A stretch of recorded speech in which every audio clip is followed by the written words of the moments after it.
3. Diba? Happy family.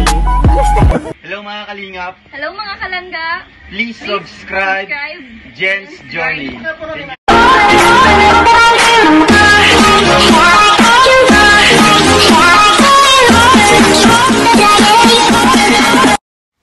mga kalingap at mga kalangga. Ayan, welcome back to my YouTube channel, Jen's Journey. So for today's video, magre-reaction naman tayo sa vlog ni Ruel of Malalag. So ayan, but before that, syempre, I would like to, ayan, shout out.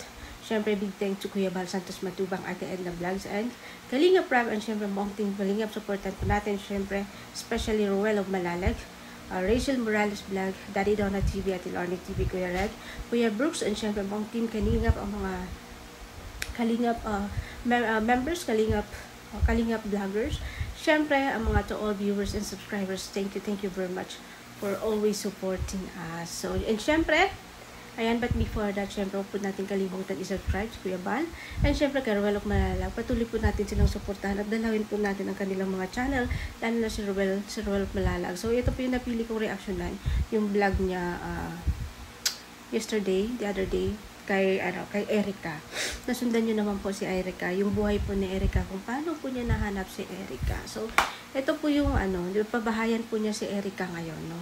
Pinabahayan po niya si Erica kasi nasaksihan naman po natin kung gaano po ka-deserving na mapabahayan po si Erica at saka po yung pamilya niya. So, si Erica po is, yun lang po yung kumuha ng dahon ba yun ng gabi ba yun na inilako na para makabili sila ng pagkain. Yun po yung unang natagpuan sila ni Ruel. So, nakakaawa po, no? Sa mura po niyang edad, natuto na po siyang maghanap buhay bago po siya pumunta sa paaralan. Kailangan po niyang maghanap buhay para may pangbili ng pambigas. Makabili ng bigas para pangkain nila, para sa mga kapatid niya. Kasi although may trabaho naman yung papa niya, construction, pero it's not enough.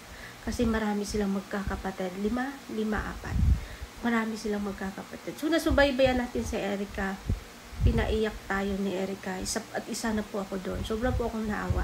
Lalo na po sa bahay nila, sa tulugan, sa bahay nila. Although yung bahay nila is, yung wall is, asimentado na. So, yun nga lang, hindi lang matapos-tapos, dala nga ng kahirapan. At syempre, marami pang silang magkapatid. Kapos talaga, talagang kapos. Kahit nga sa panahon ngayon, kahit isa lang yung anak mo, kakapusin at kakapusin ka talaga. So, mahirap yung buhay, no? Nasubaybayan natin ang buhay ni Erica. Napaiyak tayo ni Erica. Napasaya. Noon si Erica, napakalungkot pagmasdan ni Erica noon. No, makikita natin sa unang vlog ni Ruel, ang lungkot po niyang pagmasdan kasi stress. Sabay na rin stress, mag-iisip every time na kakain, mag-iisip kung saan kukuha, kung saan maghahanap ng paninda na gulay para lang ilako, para lang magkalaman yung sikmura nila. So, nakasaklap po isipin. Ako guys, andito na naman tayo sa reaction na napakahirap. Alam niyo, ang hirap mag-reaction. Ngayon ko na-realize ang hirap kasi lahat ng mga life story, talagang marirelate ako. Nakaka-relate ako sa lahat po. Kasi minsan ko din naranasan. Noon, naranasan ko din talaga.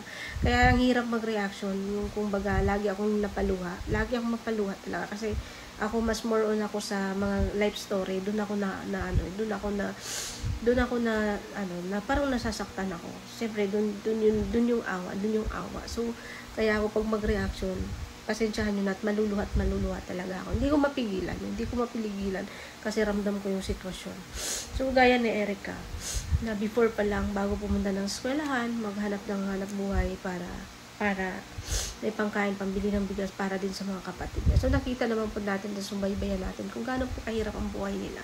So, at syempre, maraming salamat kay Ruel of Malalag ay Kuya Marius Vlog na nagtagpuan po si Erica at ni-refer kay Ruel.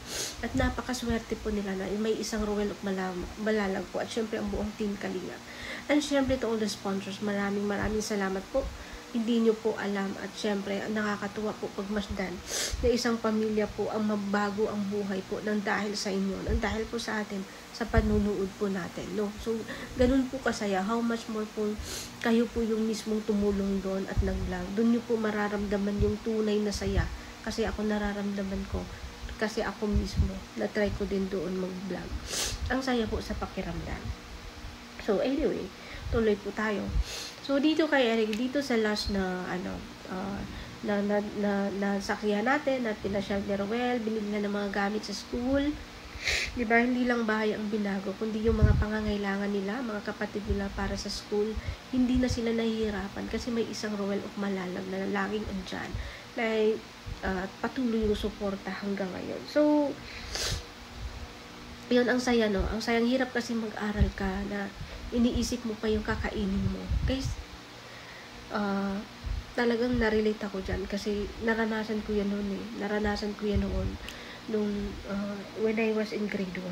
Nandito na naman tayo sa luha-luha mood. Ayoko, di ko alam guys kung magtagal ba ako sa ganito, sa pagre-reaction. Kasi lagi talaga ako naiiyak. Kasi nung una, nare-relate ako kay Erica kasi nung una, when I was in grade 1, naranasan ko din na pumasok sa paaralan na walang kain. Tapos wala ka pang balon na recess. Titingin ka na lang sa mga kaklase mo.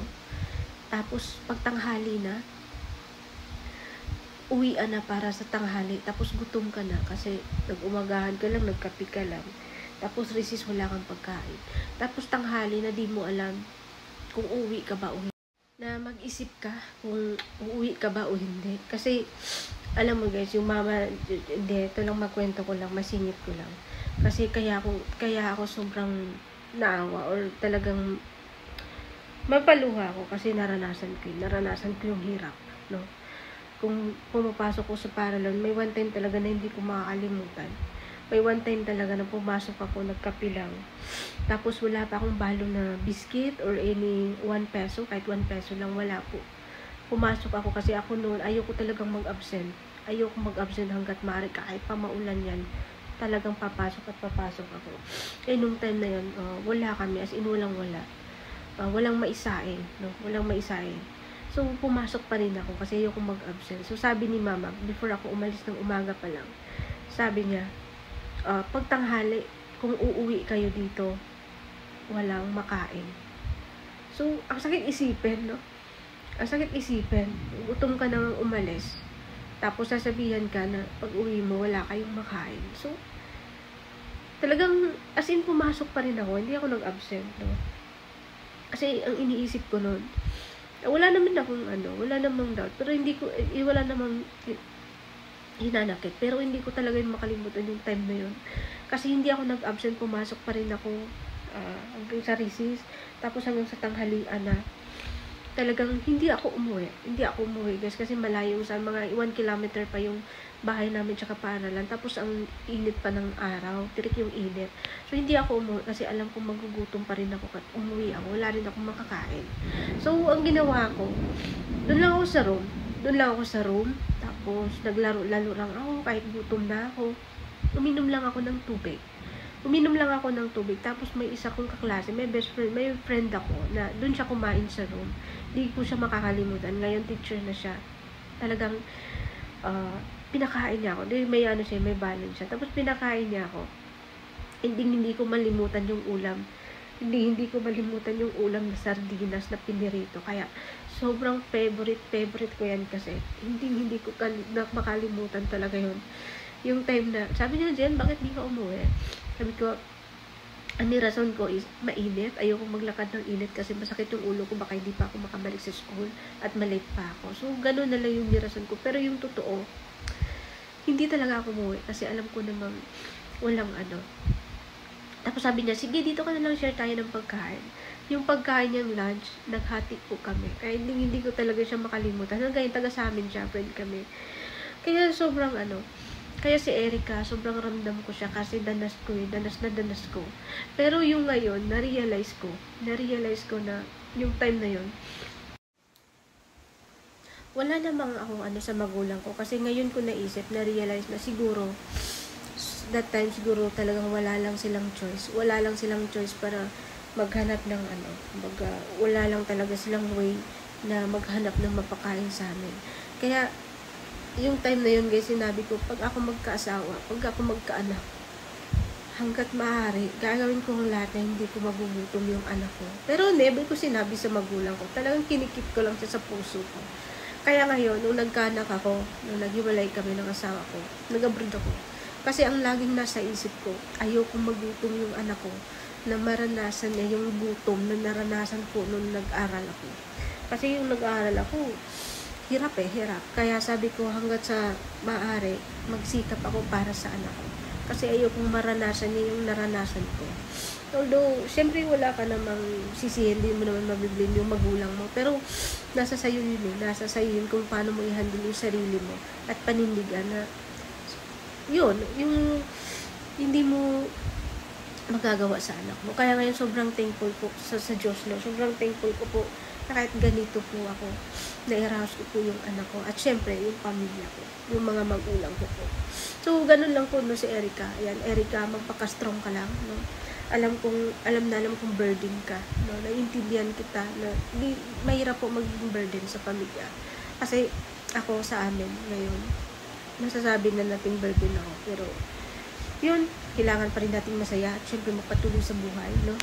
Kaya si Erica, ayan, nakasaludo po ako sa iyo ilangga, no? Sana po, palagahan niyo po yung mga tulong po ni Roel, no? Sa lahat po ng mga sponsors, mga blessings po na dumating sa inyo, pahalagahan niyo po. Kasi, ang dami po naghahangad ng tulong. Napakaswerte niyo. Kaya ikaw, mag-aral kang mabuti. Gawin mong inspirasyon yung kahirapan po ninyo ngayon. Kasi yung mga kapatid mo, umaasa yan sa'yo. Kasi ikaw yung nakakatanda. Tapos yung mga magulang mo, naintindihan mo naman kasi ganun na yung sitwasyon, andyan na yun. So, ikaw yung nakakatanda. Kumbaga si Erica is para naging magulang sa mga kapatid niya. Kasi yung mama niya is may maliit pang bata, di ba? So, ang hirap po na ganyan. So, napaka-strong ni Erica, no? Erica, magpaka-strong ka lang lagi. Siyempre, mag-pray palagi, no? Mag-pray palagi. Naggabayan ka sa mga desisyon mo. Nakapagtapos ng pag-aaral. Kasi yun po yung susi. Ako, hindi ako nakapagpatapos. Pero wala po akong regrets. Na bakit hindi ako nagtapos. Wala akong regrets. Kasi, ginusto ko yun. Tapos ngayon, talagang daig ko pa naman din na nakapagtapos ako. Kasi nakapunta ako sa ibang lugar, no? So, ang hirap po guys, gumawa ng reaction video. Talagang naluluha ko. Pasensya na po talaga kayo. At sobrang mababaw lang po yung luha ko sa mga ganitong sitwasyon po. And syempre guys, dito po sa latest vlog ni Roel. Ito na po yung i-reaction natin. Nakita po natin na sinimulan na po yung bahay. Patapos na po yung bahay. Although yung bahay nila is ano na yun eh, parang renovation na lang din kasi buong bahay na yun eh. So, hindi lang napatapos kasi yun lang, sa pera. So, talagang pinagawa ni Roel, syempre sa mga sponsor, maraming salamat sa mga sponsor ng Rochelle at Carol at Malalam. Syempre, masaya tayo kasi patapos na yung bahay. Napakaswerte nila, no? Napakaswerte nila kasi may isang Rochelle at Malalam na nakatulong at sa buong team Kalinga po. And syempre guys, eto, may natuklasan tayo. May inamin po si nanay, no? May inamin po yung mama ni Erica. Ayan. Ang mama ni Erica, so buntis pala, no? Buntis pala yung mama ni Erica. Before pa daw siya na vlog ni Roel, is delay na siya. Delay na siya ng period niya, ng 2 buwan. So, expected na yon. So, ayun. Kumbaga, naalala ko yung payo ni Kuya Alex na bawal mag family planting, dapat family planning. So, yun. Tapos ngayon umamin si ate, no? Although, it's a blessing, no? It's a blessing. It's a blessing na kailangan tanggapin at unawain. Kasi umamin naman si nanay na before pa daw siya na vlog, delay na po yung period niya. So, yung sinisigurado lang daw niya na pregnant siya bago siya magsalita. At syempre nahihiya din siya kay Roel. So, although marahil merong ibang hindi nakakaunawa at huhusgahan sila. So, wag po nating husgahan yung tao. Wag po natin silang husgahan kasi nagpakatotoo po sila. No? Tao lang din po sila. Although ako nga nagsabi din ako, sana wag nang mag-anak yung nanay kasi hirap yung buhay. Tapos si Erica kawawa kasi siya nung pagkumbaga, marang magulang din siya kasi naghahanap buhay siya bago pa siya mag-aral. So, sabi ko, sana huwag nang mag-anak. So, diba, suddenly, but it's a blessing, no? Gawa po ng, ang Panginoon po ang magbigay po niya. So, it's a blessing. So, kailangan tanggapin. Sabi nga ni nanay, kailangan naman daw ano niya na andyan naman, it's a blessing, no? Kailangan tabagin, which is good, no? Which is true. Pasensya na po, sumumpong yung allergy ko. So, ayun, andyan naman na. So, kailangan tanggapin na po. Pero yun nga, sa part po ni Erica, siyempre madi-disappoint or kumbaga mabigla kasi kung kailan malaki na yung bunso, kumbaga makapagpahinga na or kahit papano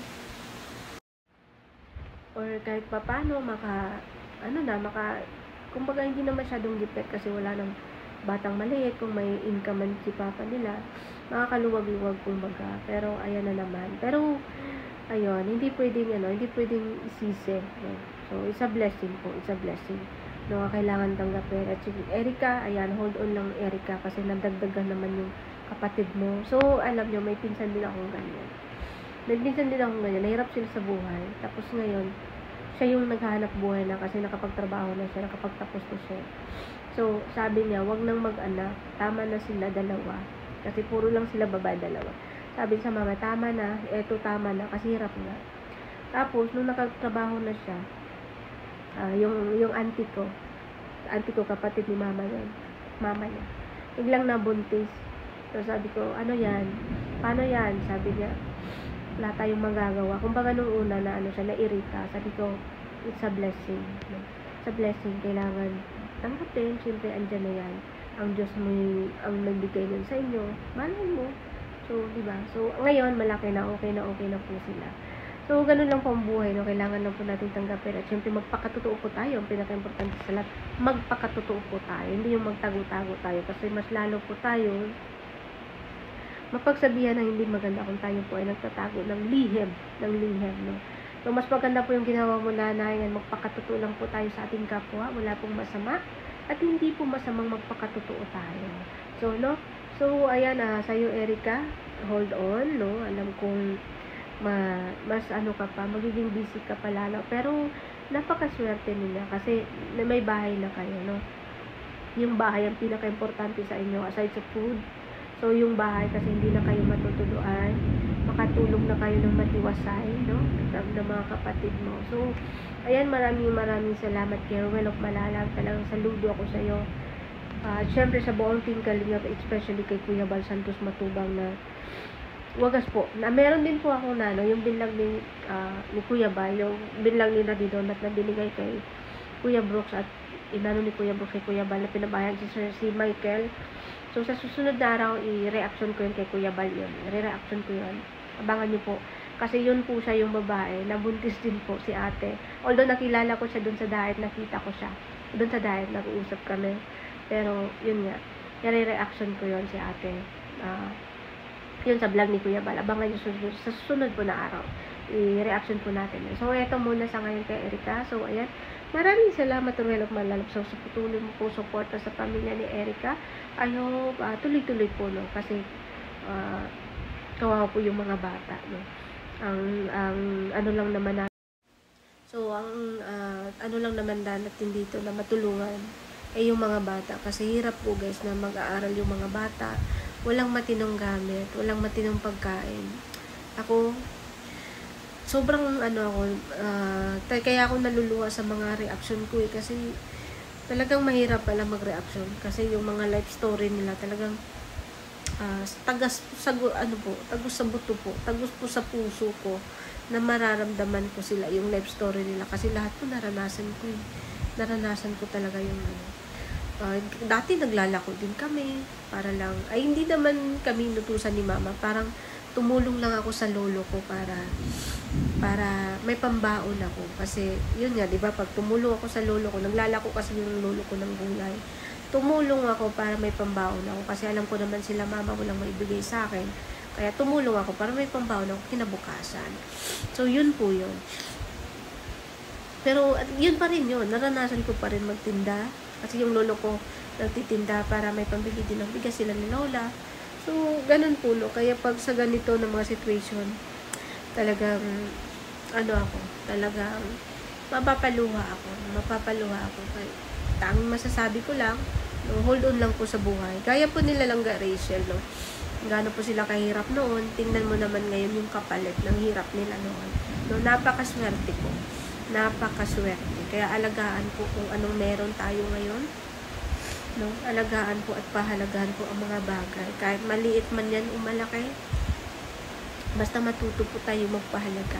No? Lalo na sa mga binibigay po sa atin. Ako magaling ako magpahalaga pero walang nagbibigay sa akin. Walang nagbibigay sa akin. No? Sayang, matuto sana ako magpahalaga. So, anyway, ayan, maraming salamat kay Roel. Sa team ni Roel, si Archie, Alpi TV. Ay, support niya din si Alpi TV. Napakabait po niya, napakasipag ni Alpi. And syempre si Reagan Brown, si Kuya John Rivera Official. Support niya din. At sino pa ba si Kuya Victor? Ayan, yan yung mga team ni Roel. So, ayun, nakakatuwa po na na-meet ko po sila, no? Sila Roel, ayun, napakabait po. Isa pong karangalan po ang ma-meet sila. And syempre guys, ayan, maraming salamat po sa patuloy niyong suporta. Syempre guys, supportan po natin ang channel ni Roel kasi bumaba po ngayon ang mga views niya, no? May time po tayo, ayan, tuloy lang po tayo sa pagsuporta sa mga vlog po nila, sa mga vlog, live. And syempre no skip ads po para mas makatulong pa po sila, no? Kasi hindi lang naman po galing sa sponsor lahat kailangan. Syempre si Roel naglalabas din niya ng sariling pera pag kinakailangan, no? So although yung ayan, naglalabas din po yan si Roel ng sariling pera, lalo sa mga siguro sa food, sa pagkain, ganun. Hindi naman po lahat sa sponsor. Kasi ang sponsor yun, nakapokus po yun sa bahay. So, ang sarap pagmasdan guys, na nakita natin si Erica na tumulong sa paghahakot ng hollow block. Tumulong siya sa paghahakot ng hollow block. Alam nyo si Erica talagang talagang lahat ng diskarte alam niya. Kasi mabilis kumilos, lahat ng diskarte alam niya kung paano gawin, paano tumulong. No? Ang saya po pagmasdan ni Erica na kahit babae siya pero kaya niyang sabayan yung mga trabaho ng panlalaki. So, ayan lang po no, Erica, huwag kang magbago. At sana, no, siyempre, alam ko naman na mabait ka. At siyempre, alagaan mo yung mga kapatid mo sa coming soon mo pang kapatid. Ayan, shoutout sa coming soon mo pang kapatid. No, alagaan mo din. Siyempre, si mama para hindi rin ma-stress. So, I hope, may pangkabuhayan sila, no. Kasi pag nanganak na, tapos na yung bahay, no. Para may iba man lang mapagkukunan sila nanay sa pangangailangan nila. So, siguro, no, sana po may magbigay or may mga mabubuting puso dyan. Ako, mabuti yung puso ko, pero wala akong gipit ang lola nyo, no, hindi pa natin nakuha yung sahod natin. So, ayun lang po, no. So, tuloy lang po tayo. Siyempre, shout out kay Kuya Bal sa buong team Kalingap, kay Kalingap Ate Edna. Tuloy lang po tayo, no? Tuloy lang po tayo sa pagtulong, kung mababa man o mataas yung views, at least andyan pa rin tayo, no? Consistent sa pagtulong. Kasi yun naman po yung kailangan, no? Although syempre normal na kailangan natin pera para makagalaw tayo, pero minsan kung wala tayo, pwede pa rin naman tayong gumalaw at tumulong kung wala po tayong pera. So, syempre sa paraan po na inyong panonood, at pag no skip ads, malaking charity na po yan guys. Malaking charity na po yan. Kaya huwag yung inilalang lang tayo na sasabihin na hindi kailangan ng viewers. Hindi po yung totoo. No? Hindi po yung totoo kasi kung wala po kayong mga viewers, wala din po kami dito. No? So yan, maraming salamat po. Siyempre sa hindi pa po nakasubscribe kay Roel of Malalag, support nyo din guys, Roel of Malalag. Bisitahin nyo ang channel niya, panoorin nyo yung mga video niya guys para aangat po ang mga video niya. And syempre guys, kay Kuya Val Santos Matubang, sa hindi pa po nakasubscribe, panoorin nyo si Kuya Val Santos Matubang. And syempre kay Ate Laila Mendoza shoutout po sa TRFG family, sa Rochelle Warrior, sa Daddy Donut Pretty Ladies, and syempre sa Ka-Johnny Team Sugod, shoutout po sa solid po ninyong suporta kay Jens Johnny, and syempre kay Daddy Donut. Hold on, no? So, ayan, hold on lang po, Daddy Donut. Trials are not the reasons to give up, no? Hold on, at sabay-sabay po tayong hawak kamay, no?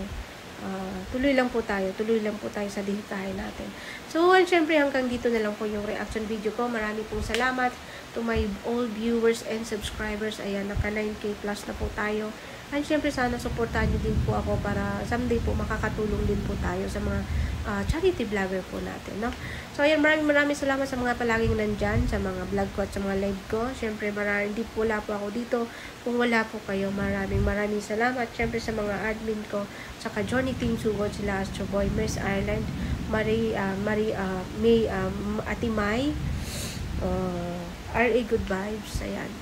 Sa mga admin kong malulupit na supportive po nila sa akin, kasi kahit time na down ka na or malungkot ka sa buhay, andyan po sila para i-comfort ka, no? Kaya maraming salamat sa iyo, and advance happy, ano na ba? Ay, huwag mo nang mag-greet. And syempre guys, hindi pa po nakasubscribe sa aking channel, please follow my journey. Please subscribe sa Jen's Journey and click the notification bell para lagi po kayong updated sa aking mga upload. So ayan na po. I hope na nagustuhan nyo po ang vlog na to. Syempre, like, comment, and share. And of course, subscribe. So, ayan, bye-bye po. Have a great day, everyone. Bye-bye. I love ya.